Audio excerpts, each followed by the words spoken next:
दो बैलों की कथा। आज हम भाग 2 की व्याख्या देखते हैं। झूरी का साला बैलों को फिर से ले जाता है और इस बार उन्हें गाड़ी में जोतता है। यात्रा के दौरान मोती, जो स्वभाव से अधिक उग्र और विद्रोही था, गाड़ी को खाई में गिराने की कोशिश करता है, लेकिन हीरा अपनी सहनशीलता और संतुलित स्वभाव के कारण स्थिति को संभाल लेता है। यह घटना दोनों बैलों के व्यक्तित्व के अंतर को उजागर करती है।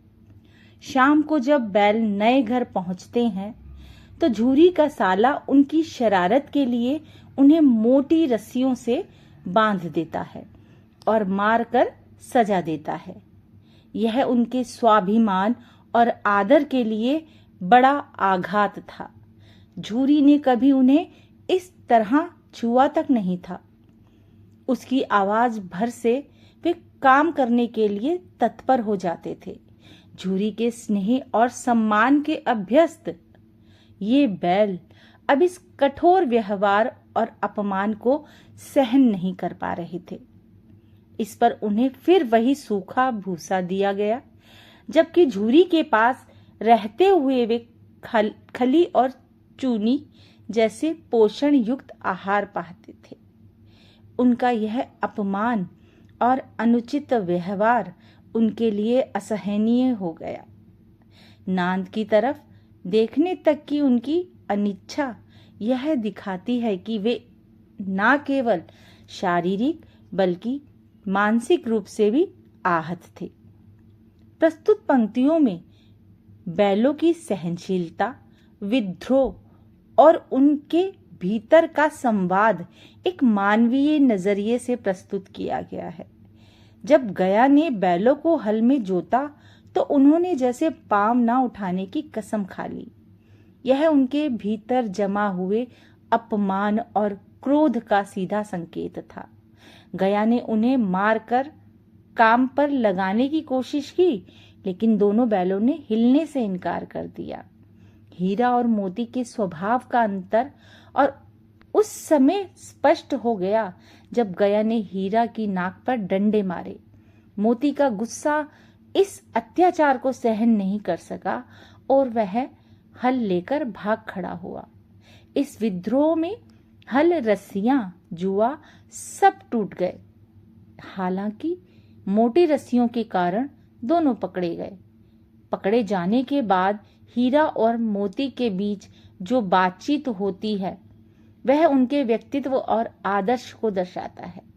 हीरा शांत और समझदार स्वभाव का है। वह मोती से कहता है कि भागना व्यर्थ है और हमें मार को स्वीकार करना पड़ेगा। दूसरी ओर मोती विद्रोही और आक्रामक है। वह लड़ने और अपना गुस्सा दिखाने को तैयार है, लेकिन हीरा उसे समझाता है कि उनकी जाति का धर्म हिंसा नहीं है। जब गया और उसके साथी लाठियां लेकर आए तो मोती का क्रोध और बढ़ गया, लेकिन हीरा ने उसे शांत रहने के लिए राजी किया। गया और उसके सहायक मोती के तेवर देखकर डर गए और स्थिति को टालने की कोशिश की या स्थिति को टालना ही उचित समझा। लेखक ने बैलों के प्रति छोटी बच्ची के स्नेह और उनके भीतर जमा विद्रोह का सजीव चित्रण किया है। दोनों बैलों को फिर से भूखा रखा गया और सूखा भूसा दिया गया, लेकिन उन्होंने उसे नहीं खाया। यह उनकी निराशा और अपमान का प्रतीक था। घर के लोग आराम से भोजन कर रहे थे, लेकिन बैल अपनी भूख और दुर्दशा के साथ खड़े रहे। इसी दौरान एक छोटी लड़की आई जिसने चुपचाप 2 रोटियां उनके मुंह में डाल दी। हालांकि यह रोटियां उनकी भूख को शांत करने के लिए पर्याप्त नहीं थी, लेकिन उनमें छिपे प्रेम और स्नेह ने उनके घायल हृदय को राहत दी। यह बच्ची भैरों की बेटी थी, जिसकी अपनी सौतेली मां से दुर्दशा हो रही थी। उसे बैलों के प्रति अपमान अच्छा नहीं लगा, बल्कि वो बैलों के प्रति अपनापन और जुड़ाव महसूस करती थी। और जुड़ाव उनसे हुआ भी उसका, क्योंकि वह खुद भी प्रताड़ित थी। दिन भर के कठोर परिश्रम, डंडों की मार और सूखा भूसा खाने के बावजूद यह छोटी बच्ची रात को आकर उन्हें प्रेम से रोटियां देती थी। इस स्नेह के कारण जो वे बैल थे वो शारीरिक रूप से दुर्बल नहीं होते थे। यह प्रेम उनके लिए जीवन देने वाली शक्ति बन गया। लेकिन बैलों के इस सहनशीलता भरे जीवन में भीतर ही भीतर विद्रोह पनप रहा था। उनके हर रोम में, उनकी आंखों में उस अन्याय और अत्याचार के खिलाफ एक गहरी नाराजगी थी जो उनके साथ किया जा रहा था। यह विद्रोह उनके स्वाभिमान और स्वतंत्रता की भावना को व्यक्त करता है। लेखक ने बैलों की भावनाएं, विद्रोह और अपने प्रति अन्याय के खिलाफ खड़े होने की तीव्र इच्छा का भावुक चित्रण किया है।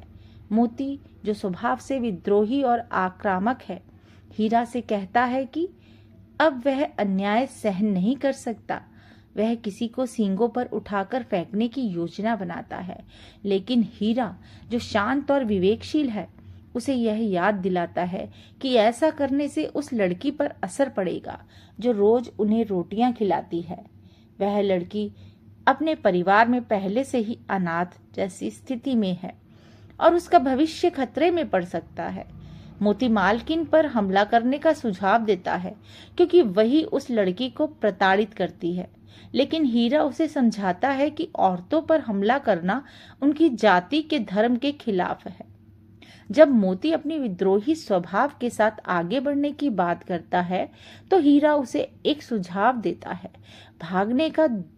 दोनों सहमत होते हैं कि रस्सी तोड़कर भागा जाए, लेकिन समस्या यह है कि मोटी रस्सियां इतनी मजबूत हैं कि चबाने की कोशिश करने के बावजूद उन्हें तोड़ नहीं पाते। उन्हीं क्षणों में वह छोटी लड़की आती है जिसने हमेशा बैलों के साथ सहानुभूति और स्नेह दिखाया है।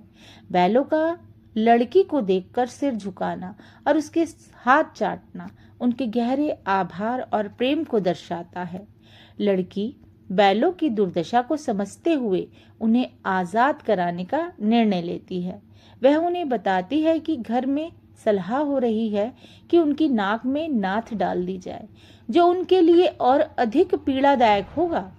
इसलिए वह चुपके से उनकी रस्सियां खोल देती है और भागने का सुझाव देती है, लेकिन बैल, जो अपने भीतर गहरी विद्रोह और स्वतंत्रता की इच्छा रखते हैं, फिर भी खड़े रहते हैं।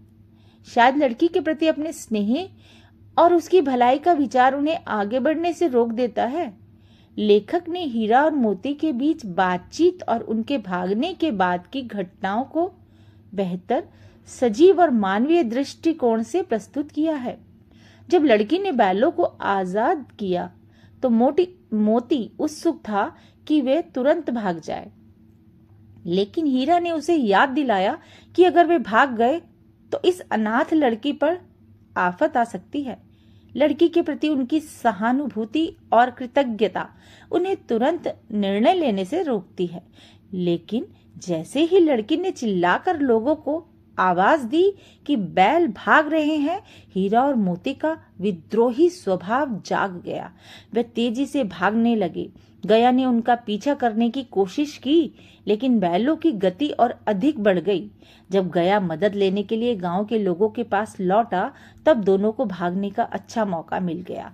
भागते भागते वे इतनी दूर निकल गए कि परिचित मार्ग भूल गए और अजनबी गांवों में जा पहुंचे। वे भूख से व्याकुल हो गए और एक खेत में मटर की फसल को देखकर उसे चरने लगे।